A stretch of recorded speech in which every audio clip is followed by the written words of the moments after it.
This week I'm going to be sharing what I learned when I got to meet with a professional film score composer.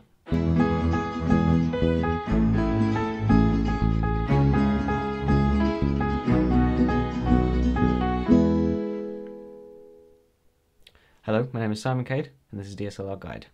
So yeah, last week I had the really cool opportunity of going to visit a film composer in his home studio. So he's done stuff for about 3 movies, I think it was, and plenty of stuff for TV and other little jobs. So you know, it was really cool to be able to talk to someone who's actually in the industry and has a fair amount of experience. So I brought along some of the things that I've been working on, so that he could take a look at those and kind of give me some advice. And straight away, the first thing I played him, it was just MP3, and he stopped it and said, "Well, what's it for? What's the video that it's going to go with?" Now, this is kind of, at the time it was kind of just concept music for my short film, but it was really interesting to me that he immediately wanted to see what it was going with in terms of a video before he could comment on whether he thought it was good or not. Now, I've heard this idea before, but this really sealed it and made it really clear to me that the film score is there to support the film. It's not about making it sound good. It's not about using, you know, a complicated arrangement. It's just absolutely anything is fine as long as it fits with the piece. So if that means just playing one note on the piano throughout the whole thing, then that's what it is. And that's the main job of a film composer.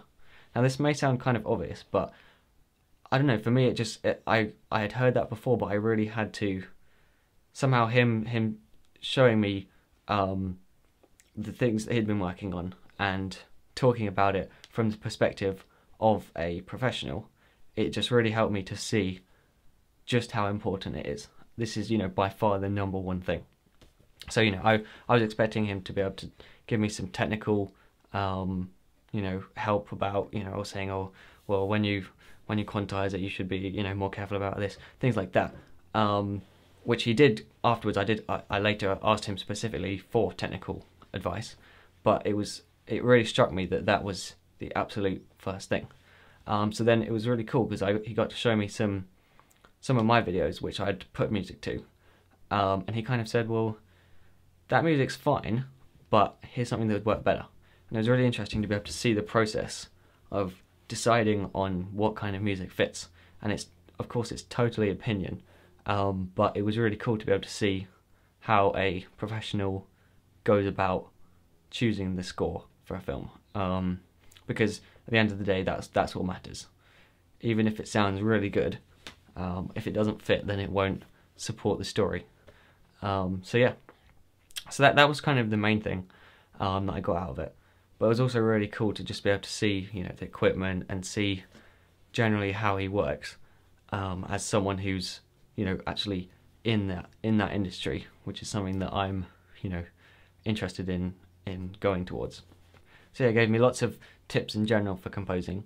Some things like that when you're setting up a project, you should definitely be watching the video tons of times so that you are totally familiar with it. And then it's all about picking out those spots where you want the music to do something specific.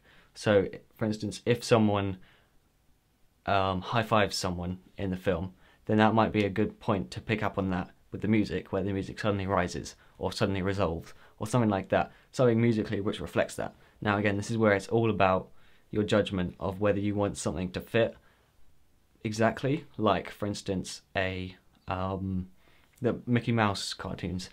You can see how, as the cartoon plays out, everything that happens to the characters is reflected in the music. If the character stops, then the music will stop. And it's very a literary way of doing things. But then sometimes it will be a lot more subtle, sometimes there'll be no music. And this is another thing that the film composer has to really think about is, well, what kind of calls do we want to make in terms of that? So he showed me an advert they'd been working on, and seeing how the points he picked up on to be, you know, things that are notable in terms of the music, whether there's going to be a decline in the music, where there's nothing, or whether this is going to be a real high point, the climax, anything like that. And it was really cool to be able to see exactly which parts. And this made me think, well, I should be doing this more.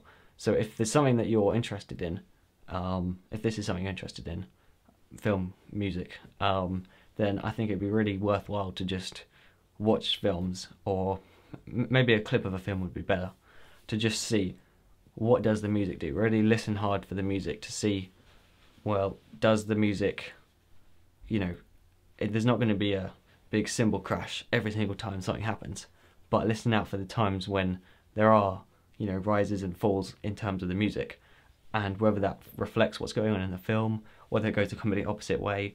I think that would be a really worthwhile thing to do, is to really pick apart the music, to separate it, and then watching the film as well to kind of see how they intertwine, because that's something, I've been listening to film music quite a lot, but that's totally on the end of just, learning how to make a piece of music that sounds nice, and that's great.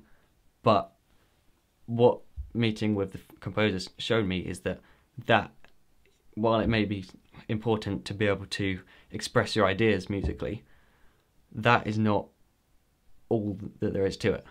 You have to be able to write something that sounds good, but that is less important than whether it fits. And that's I keep saying it, but that is really the most important thing.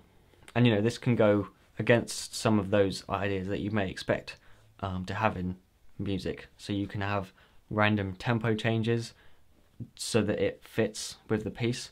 Again, if you make it too obvious, then it will draw attention to the music. But to change the tempo, as long as you realise the effect that that's going to have, that is something that's a very useful thing. Which I was thinking, maybe we just want to have the same tempo throughout the whole thing. You can do key changes. You can do all these techniques that maybe you wouldn't find in a pop song. You can use all of these, but have them as part of your palette to choose from of how to get the emotion and the effect out of what's going on in the film. And so it's not an easy task. It's not just about writing music. It's actually about trying to interpret what's going on in the film and translating that to the language of music, which is a pretty daunting task. But yeah, I'll be coming back next week with a review of this top handle which I got in the post. Got mixed feelings about this thing, but next week I'll be talking about that. So yeah, that's it, and I'll see you next time.